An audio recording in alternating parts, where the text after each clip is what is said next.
12:01 tengah malam 31 Ogos 1957. Padang Klub Selangor berhadapan bangunan Sultan Abdul Samad. Merdeka! Merdeka! Merdeka! Kemerdekaan Malaysia merupakan hasil kesepakatan para pemimpin politik dan tokoh masyarakat dari berbagai golongan. Isu ini tidak seharusnya diperdebatkan, dibahaskan atau dibincangkan secara terbuka kerana ini boleh membawa kepada permusuhan melalui rasa tidak senang dan tidak puas hati. Tanggungjawab sosial memerlukan rangka kerja etika dan sivil yang mewajibkan semua pihak sama ada organisasi atau individu untuk bertindak demi kepentingan masyarakat secara keseluruhan. Nama saya Nur Syamini. Saya akan menemu ramah seorang penduduk yang dikenali sebagai Cik Ain.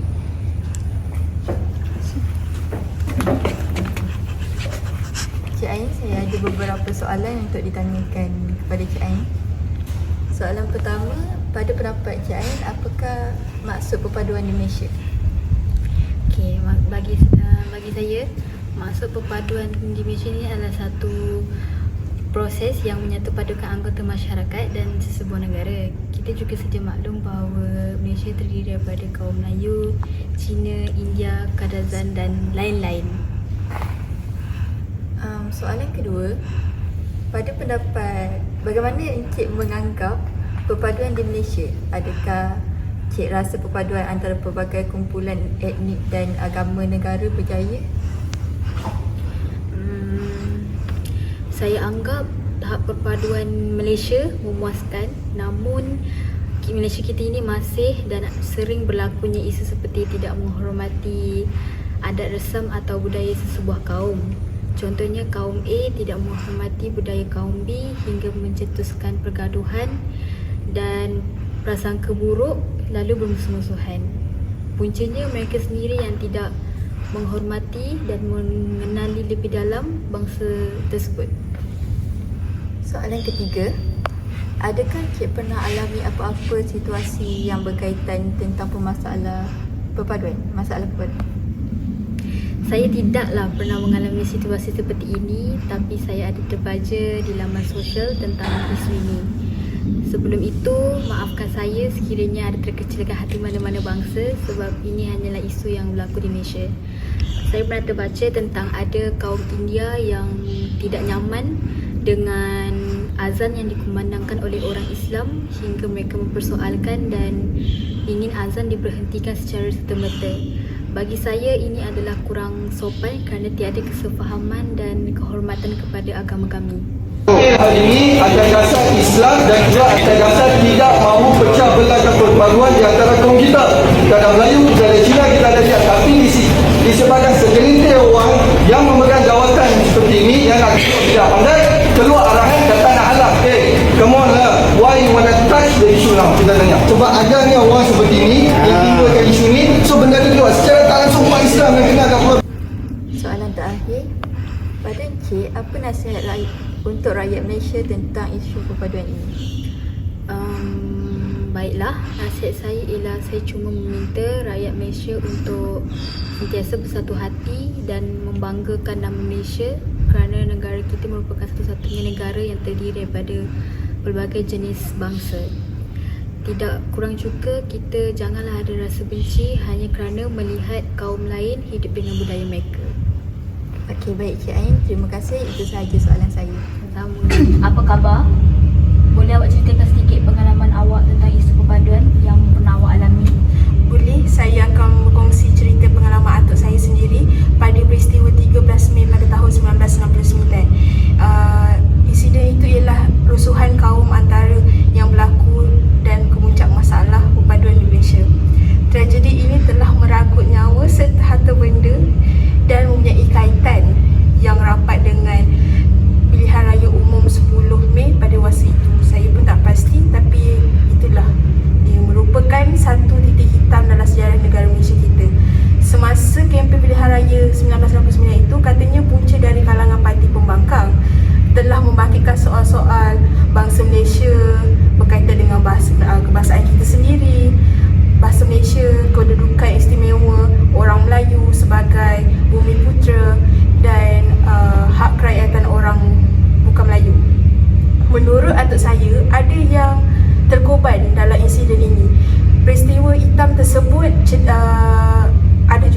cedera, malah juga ada yang hilang sampai ke hari ini.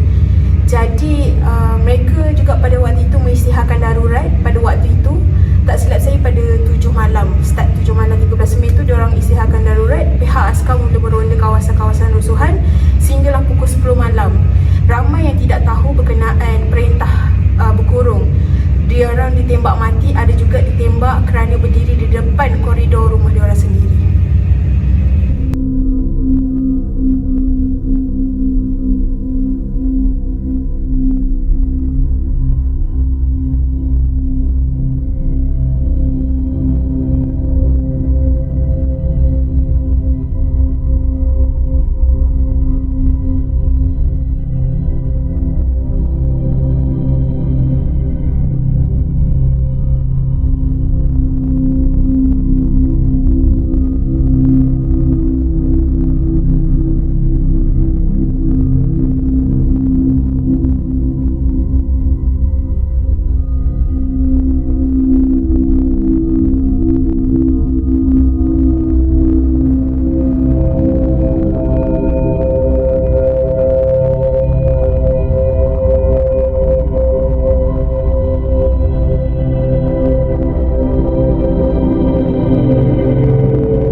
Meski perbezaan seringkali menjadi penyebab penyelisihan, namun pada kenyataannya, perbezaan inilah menjadi salah satu prinsip terpenting yang perlu dijaga agar masyarakat dapat hidup berdamai.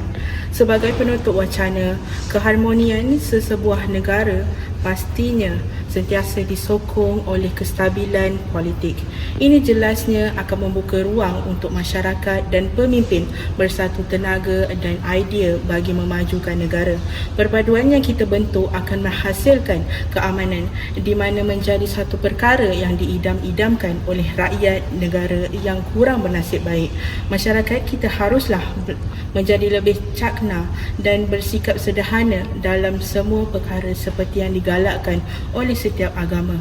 Apabila kita bersederhana, maka nilai hormat menghormati dan toleransi dapat diamalkan dan perpaduan akan kekal utuh. Ibarat peribahasa Melayu, berat sama dipikul, ringan sama dijinjing. Terima kasih.